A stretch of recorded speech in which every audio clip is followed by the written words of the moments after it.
Engagement Eve. On the eve of my engagement, my fiancé decided to break it off. His eyes carrying a determination I had never seen before.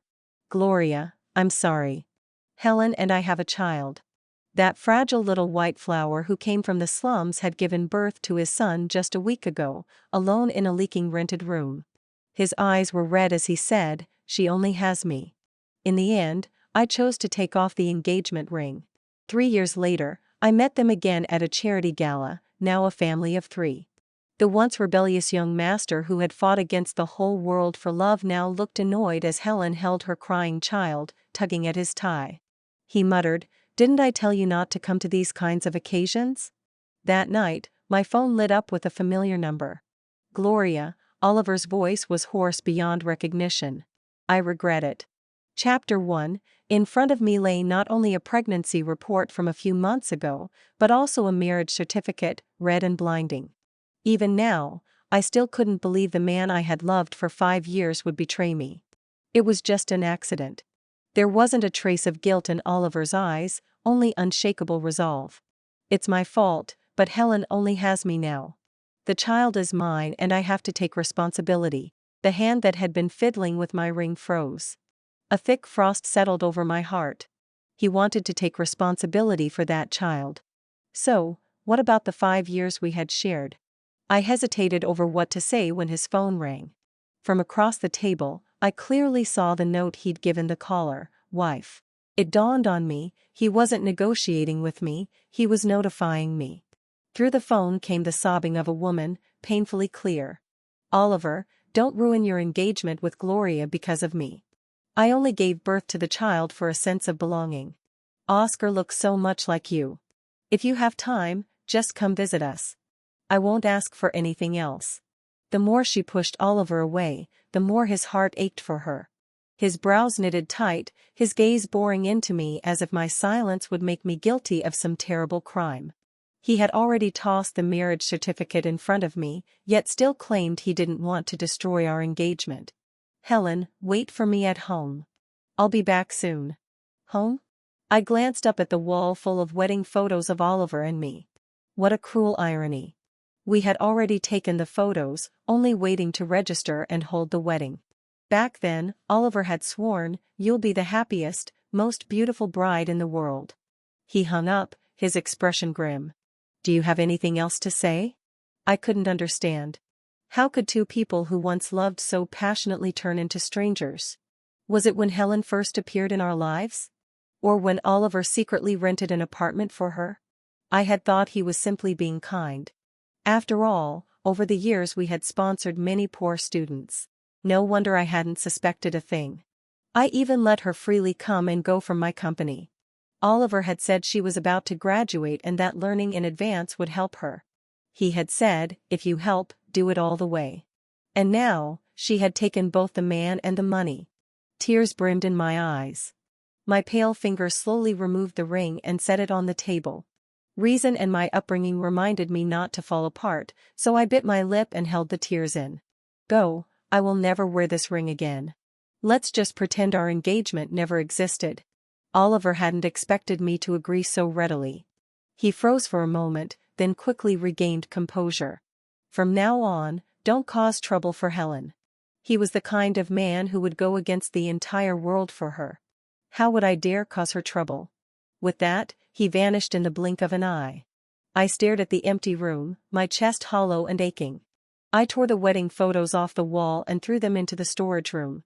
Then I picked up the phone. "Brother, Oliver and I aren't getting married. I'll go to Germany as I promised." My family had known a little about what was going on between us.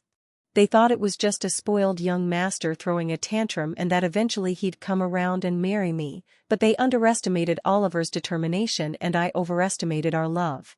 I later heard that on the day I left for Germany, Oliver's father personally came to apologize. What happened after that, I never found out. Chapter 2. During my days in Germany, I buried myself in books. The memories of Oliver slowly faded away. If it hadn't been for running into him at a charity gala 3 years later, after finishing my studies and returning home, I might have already forgotten his face. At that time, my brother was introducing me to different partners of the family business. Oliver, dressed in a black suit, stood across the hall from me. He raised his glass, smiling slightly. I found it odd until I looked around and realized he was toasting me. After a few seconds of eye contact, he walked straight toward me. But before he could speak, someone else cut in. Back when I was on a business trip in Germany, I ran into you. My name is Diego. I'm one of the co-hosts of tonight's gala. Who would have thought we'd meet again here? What a coincidence. I turned my head to look at the handsome man before me. I did remember him vaguely. My brother had gone to greet someone else. So, Diego probably didn't yet know my identity. Before I could reply, Oliver stepped in front of me.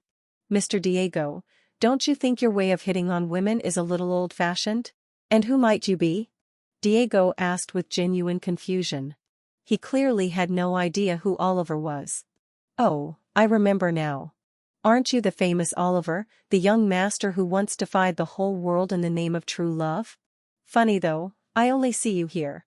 Where is your wife? Didn't she come with you? He glanced around deliberately as if searching. Oliver's complexion, already poor, turned darker and paler by the second. It's not a good look, you know, being married and still getting too close to another woman.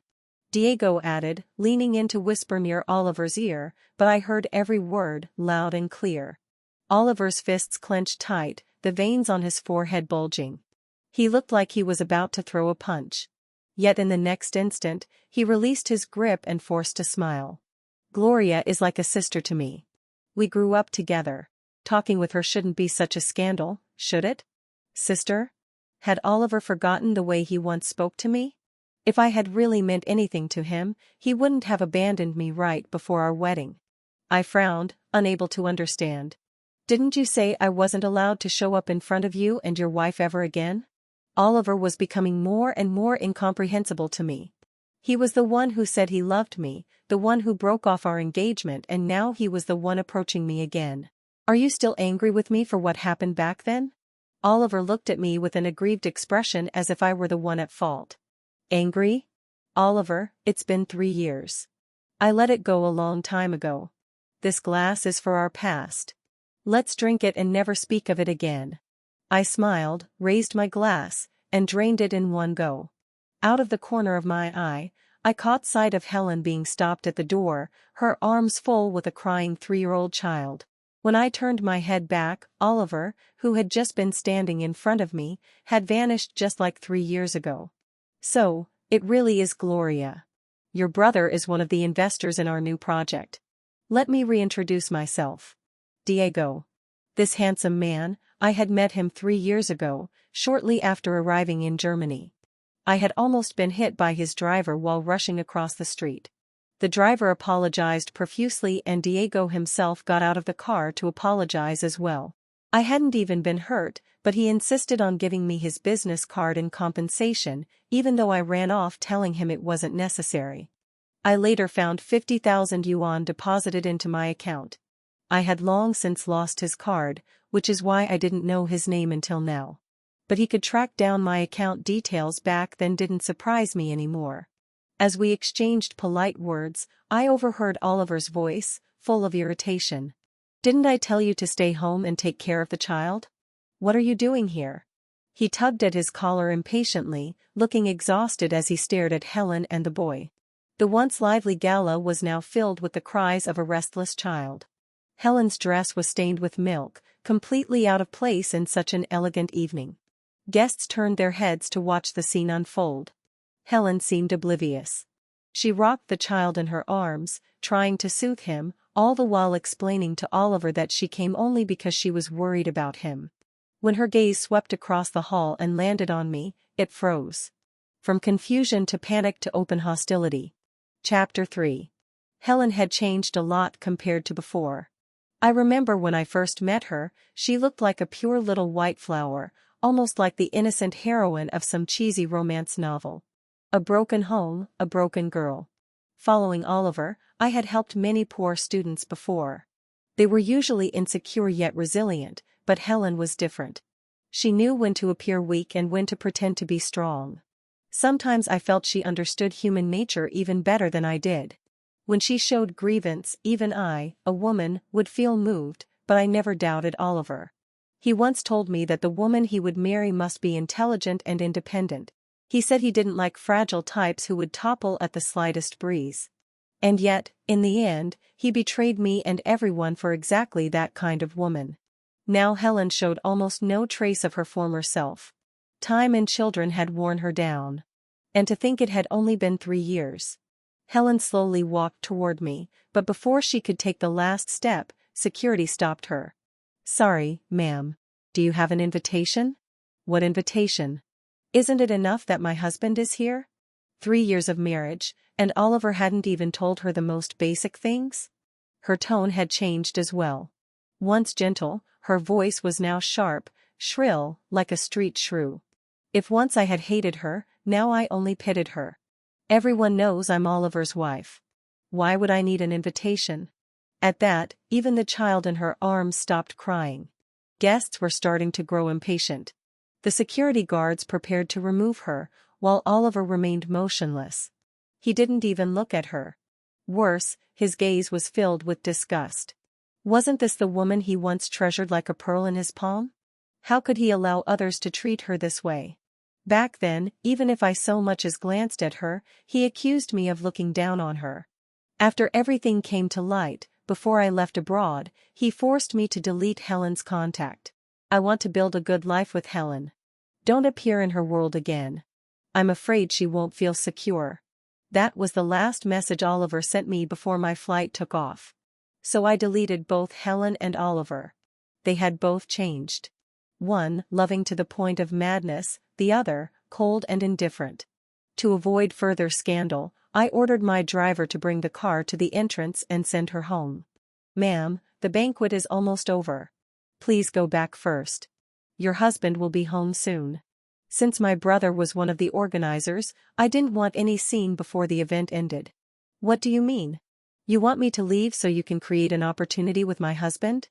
3 years and you still can't forget him." Helen's words grew more absurd by the minute. "My sister would never be interested in your husband. Security, why is someone like this even allowed in?" At that, 3 or 4 guards dragged her out, literally pulled her away. Oliver never once looked at her. His coldness made it seem as if none of this had anything to do with him. "Oliver, sending you an invitation was for your father's sake, not so your wife could cause trouble here." My brother, usually gentle with everyone, was now stern to the extreme. He only had one sister, me, and had always treated me well. 3 years ago, when I begged him not to withdraw investments from Oliver's family, it was because I didn't want emotions to affect business. Oliver still had a good business mind, and back then he indeed made money. Only after Helen was gone did Oliver come to me to apologize. "Sorry, Gloria. I promise she'll never appear before you again." Wait, that sounded familiar. The way he looked at me carried an odd, misplaced affection. Before my brother could say anything else, Oliver turned and left. "Gloria, I believe you won't make the same mistake again." In Mr. Diego's eyes, am I really such a foolish woman? Diego didn't answer, just gave a sheepish smile. What right did Oliver have to think I would fall again for a man who once humiliated me? By then, my chest felt unbearably tight. My brother noticed and offered to drive me home. I waved him off. I wanted to walk alone, to clear my head. Chapter 4. By the time I was almost home, it was close to midnight. I hadn't expected Helen to suddenly appear in front of me. "Why did you suddenly come back?" she demanded. Her hair was a mess, her whole appearance disheveled. Maybe she had fought with Oliver after going home, but I wasn't interested in any of that. I came back, of course, to take over the family business. What else do you think? Did you really believe I couldn't let go of your husband? Everything between me and you two ended 3 years ago. I don't want any ties with either of you now. It's late. Go home. Otherwise, I won't hesitate to have the bodyguards escort you back. I had made myself perfectly clear. If Helen kept pestering me, then she really was insane. But she still wasn't satisfied. She snapped harshly. "You'd better stick to your word, or you'll see what happens." Looking at the woman in front of me, her features twisted with rage, I simply couldn't reconcile her with the shy girl who used to blush when making eye contact 5 years ago. I ignored her and headed straight toward the villa. But only a few steps later, my phone rang. That all too familiar number flashed across the screen. When I answered, a hoarse male voice came through. "Gloria." He paused, then added, "I regret it." The moment I heard that, I hung up immediately and blocked Oliver's number. What right did he have to speak of regret? Helen, standing behind me, must have recognized Oliver's voice. She started shouting that she wanted to hear the recording of the call. "So you lied about not caring about my husband? Then why are you two still contacting each other behind my back?" I rubbed my forehead and let out a bitter laugh. "If I wanted to hide something from you, I wouldn't have answered the call right in front of you. And since you're so desperate to know what Oliver said, I'll tell you myself. He said he regrets it." With that, I walked away without looking back. The next morning, my brother sat across from me. "Since you're back, you'll start off as a project manager. As for Oliver's family's project, you can decide whether to take it or not. Personally, I think its prospects are poor. Oliver is nowhere near as capable as he used to be." I nodded without saying a word. Cutting ties with Oliver's business after pulling our investment suited me perfectly. When I arrived at the company, I noticed a crowd gathered outside. In the middle of it all was a familiar face. Oliver's striking features stood out even from dozens of steps away. I could hear Helen's shrill voice. "I saw you going to see Gloria with my own eyes. After everything, what more do you have to say?" Facing her accusations, Oliver pressed his lips together. That same impatient look from 3 years ago appearing on his face. "Don't make a scene, okay? Everyone's watching. I don't want to argue with you here." Around them, people whispered among themselves. So the man who once betrayed his family for love still strayed after marriage. Someone remarked. Another scoffed, "What do you expect?"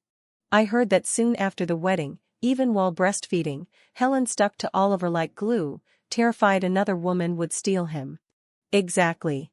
And because she barged in during one of his meetings, Oliver lost $1 million deal. I sighed and told security to disperse the gossiping crowd. The moment they saw me, everyone fell silent. Oliver, however, lit up with excitement, almost eager, as he stepped closer. "Gloria, what did you need to see me about?" Chapter 5. The moment I said that, Helen looked at me as if she wanted to devour me alive. I raised my hand to block her as she tried to lunge forward and spoke to Oliver. "I came here to inform you that the cooperation is terminated. I am now the project manager. Once you sign the papers, you can leave." With that, I pulled out the contract from my bag, the same one from back then. My family had only agreed to cooperate with them for my sake and had invested a considerable amount of money. But now, Oliver had nothing to do with me, nor did he have the same abilities he once had. There was no reason to keep dragging this out. After hearing my words, Helen's face showed relief, as if the heavy stone in her heart could finally be set down. Oliver, however, remained standing there, looking lost. I stood on the steps, half a head taller than him. Once, I had always looked up to him. Now, the positions were reversed. It had been my love for him that placed a filter over my eyes, making him appear flawless.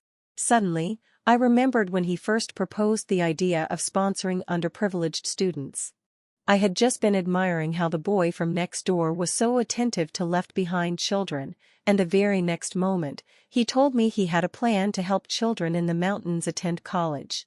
Back then, I looked at the high-spirited youth and felt my heart race. In our circle, many only did charity for show. Most of the donated money was siphoned off, and only a fraction reached those truly in need. But Oliver was willing to take charge personally, and so I followed him, helping to manage everything, even though we were just university students then. During our years at school, we helped more than 10 underprivileged students enter university. It hadn't been as easy as we had imagined, and gradually Oliver grew discouraged, often finding excuses not to return to the mountains. Until that one time, when I coaxed him into visiting again, and we saw a frail Helen curled up in a pigsty. Oliver, who had always been a clean freak, actually reached out his hands to her. "Don't be afraid. We are here to help you." A broken family, an alcoholic father, endless beatings, that was Helen's childhood. Like a tragic heroine in a TV drama. No matter how much others wanted to help her, at first, she always refused. She bit her lip, eyes red. "I don't need your charity." I never knew exactly how Oliver convinced her, but in the end, Helen accepted our help. I blinked, looked at the dazed Oliver in front of me, and added, "Do you have anything else to say?" A flicker of panic flashed in his eyes. He reached out to grab me, but I slapped his hand away. "Gloria, you're still mad at me, aren't you?" Before I could respond, Helen scoffed coldly. "And what about me and the child? Don't forget. You were the one who swore you'd only marry me." I had no interest in their personal drama. Seeing that Oliver still refused to sign, I simply left him with, "Once you sign, have someone deliver it to me," and turned to leave. Chapter 6. Oliver must have mentioned the cancellation of the cooperation to his father because that very evening Oliver's father invited me to dinner at the New Century Hotel. My brother was also invited. My brother went straight to the point. "The cancellation of the cooperation was my idea, Uncle. Don't blame my sister. She's always listened to me since we were kids." "What are you saying?" "I only heard that Gloria came back from Germany, and I missed her a little." Oliver's father smiled, patting Oliver on the shoulder. "I heard it's very hard to graduate in Germany.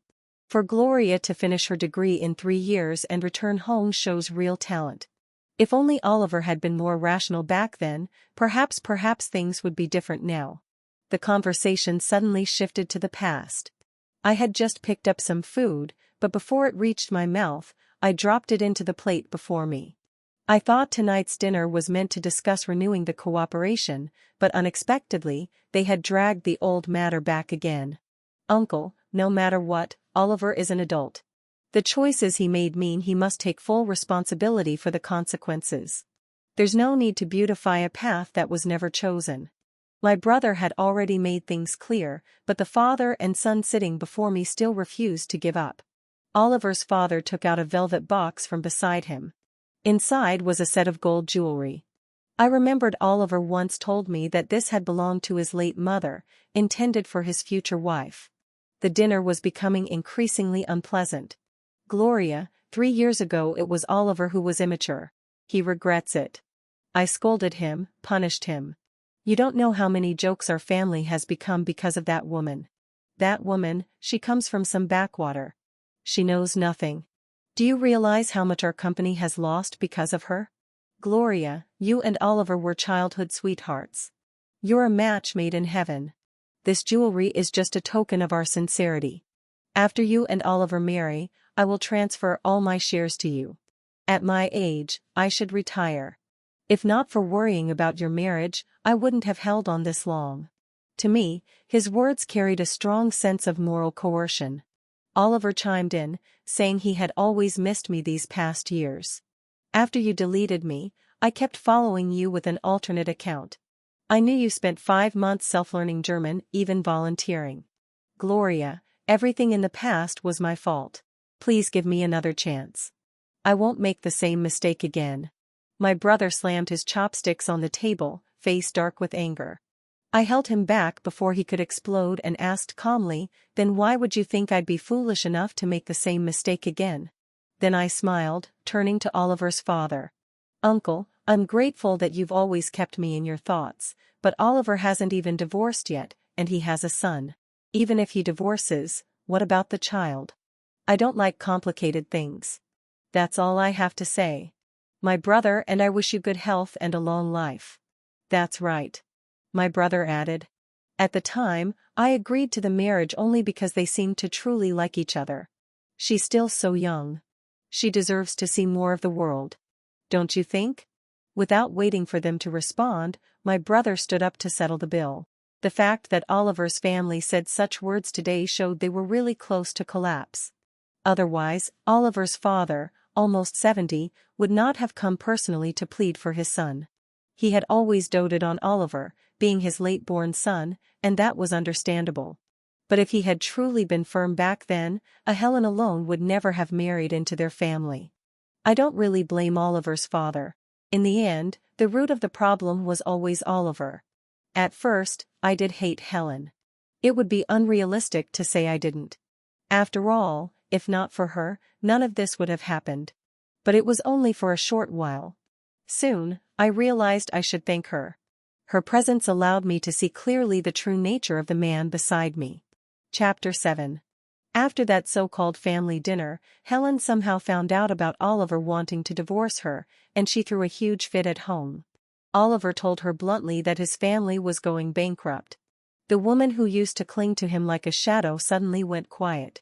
A few days later, one afternoon, after I had just secured a big project, I ran into Helen sitting outside my office door, looking completely drained. "I'm willing to divorce Oliver." The moment I stepped out, she blurted that out. The situation kept getting stranger, and honestly, I was exhausted. What's that supposed to mean? Do you really think I still have feelings for him? I'll divorce him. Please, please help him. With that, she suddenly dropped to her knees in front of me. Startled, I instinctively took a few steps back. The woman before me was crying, looking like she was ready to sacrifice herself for love. I have nothing. Back then, Oliver was the one who saved me, who got me into the university I had always dreamed of. That day, I wanted to die, but Oliver not only helped me, he saved my life. I don't know much about the world, but I don't want to see him ruined. Your family has money, don't you? Can't you just help him once? I'll divorce him. I won't ask for anything else. Please don't let him go bankrupt. Please, I'm begging you. Helen kept repeating those last words over and over until I couldn't stand it anymore. I sighed. Back then, the one who dragged him out there was me. Helen lifted her tear-streaked face, staring at me in confusion. I reached out and helped her up. If it hadn't been for me, he never would have met you. You think what he feels for you is love? It's nothing but opportunism. Even the money we used to sponsor you, more than half of it came from me. Her eyes widened in shock. And now that his family is collapsing, instead of trying to earn money honestly, both father and son want to take shortcuts, hoping to save the company through marriage. Helen, we sponsored your education so that one day you'd have the chance to choose your own destiny. And yet you had a child out of wedlock with a man who was already engaged. Do you think that honors the education you received? It was the first time I'd ever said so much to her before. If I so much as pointed out that she couldn't even use a printer, Oliver would shield her. Ah. I finally understood. 3 years ago, Oliver warned me not to cause Helen any trouble. So that's what he meant. I had never understood back then. When had I ever gone after her? Even at my lowest point, when my heart was shattered, I never once thought about revenge. And suddenly, the whole thing struck me as laughable. Go. I said. Chapter 8. Even though Helen caused a huge scene at the company, we still didn't change our decision to cut ties with Oliver's family. He ended up divorcing her, and custody of the child was given to Oliver's family on the grounds that Helen had no financial means to raise him. But honestly, how much better off were they? Once we terminated cooperation, other companies took the chance to kick them while they were down and pulled their investments, too. Oliver's family went bankrupt much faster than I had expected. Not long after, Oliver's company officially declared bankruptcy. Proud and arrogant, Oliver refused the job his father had secured for him through connections. It was a management position, paying at least $6,000 a month. I couldn't help but feel relieved that I had walked away from him long ago. Later, I was invited to a banquet hosted by Diego's family. My brother told me it was to help Diego find a suitable wife. But the entire evening, all anyone wanted to talk about was the gossip surrounding Oliver's downfall. Some claimed that years ago his project designs were plagiarized. Others whispered he had been secretly using drugs, which explained his reckless spending, making recovery after bankruptcy impossible. Suddenly, a pair of hands covered my ears. Don't listen to that. Dance with me instead. It was my fault last time. I shouldn't have judged you so quickly. I turned, and it was Diego standing there. I knew what he wanted, and that was precisely why I came, to draw a clear line. After what happened at the charity gala, I realized he was no different from the rest of those rich heirs, and I had no intention of repeating past mistakes. Mr. Diego, I've had a bit too much to drink. Could you walk me to the door? He froze for a moment, then nodded, and even draped a coat over my shoulders like a gentleman. The girl next door just turned 24. She's admired you for years. Mr. Diego, maybe you should give her a chance, and yourself, too. I've been back from Germany for less than half a year. There's still so much I need to learn at work. I understand your intentions. Mr. Diego, the flowers you sent were beautiful. I put them all in the office, and they've brightened the mood for everyone. Diego had been sending me roses for weeks. Even someone slow on the uptake could guess what he meant. After what happened last time, I realized I don't need love as much as I thought. If you're willing to see me as just a friend, I'll be grateful. Thank you for the coat. My driver is here. I'll be going now. Goodbye. I slipped the coat off and handed it back without looking back. At least he wasn't like Oliver, impossible to shake off. And after that night, Diego never sent another thing to my office again. Chapter 9. The next time I heard about Helen was a month later. Some female colleagues at the company were gossiping loud together. Did you hear? Oliver's ex-wife tried to seduce the young master, but she got humiliated in front of a crowd. What? How shameless can she be? 3 years ago, wasn't it because she seduced Oliver that our chairman's sister had to leave the country? And after all this time, she still hasn't changed. Once always a people like her deserve whatever they get. Hey, I even have a video of it here. Want to see? Their giggles filled the room. I really couldn't stand it anymore. So, I walked over to them.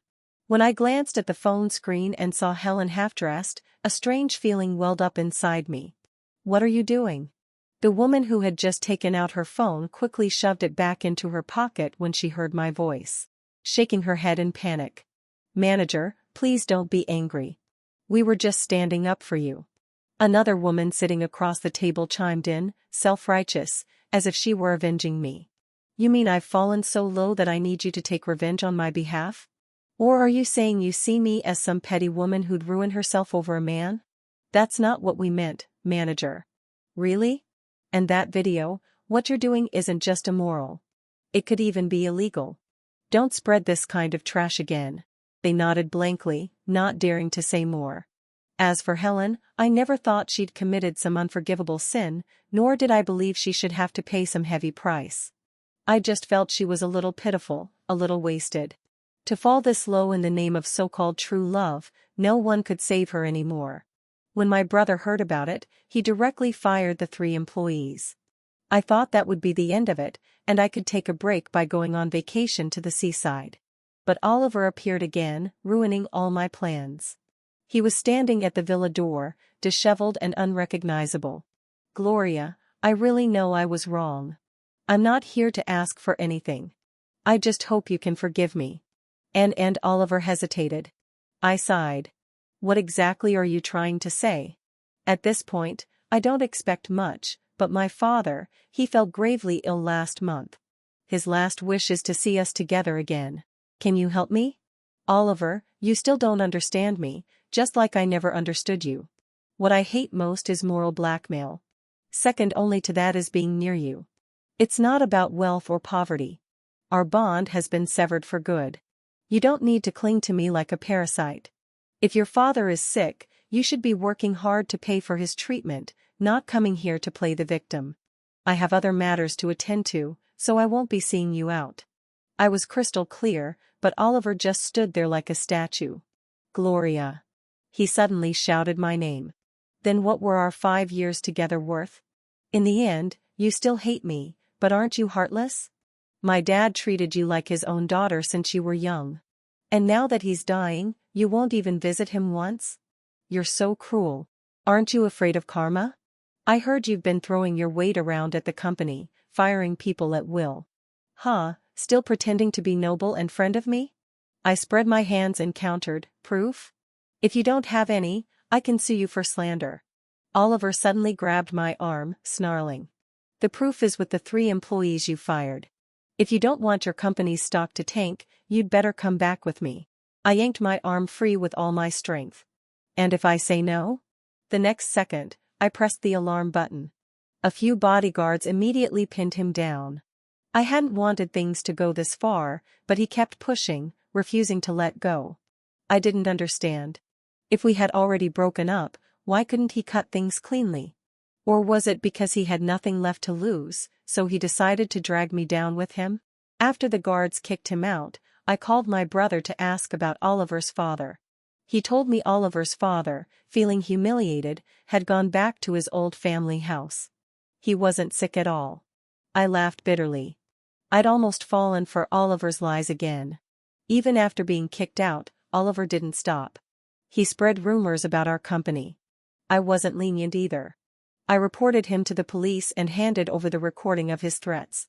The once arrogant prince of pure love, as everyone used to call him, was now nothing more than a prisoner. From the man everyone admired to the butt of jokes at tea tables, his downfall was striking. I could only sigh at the twists of fate.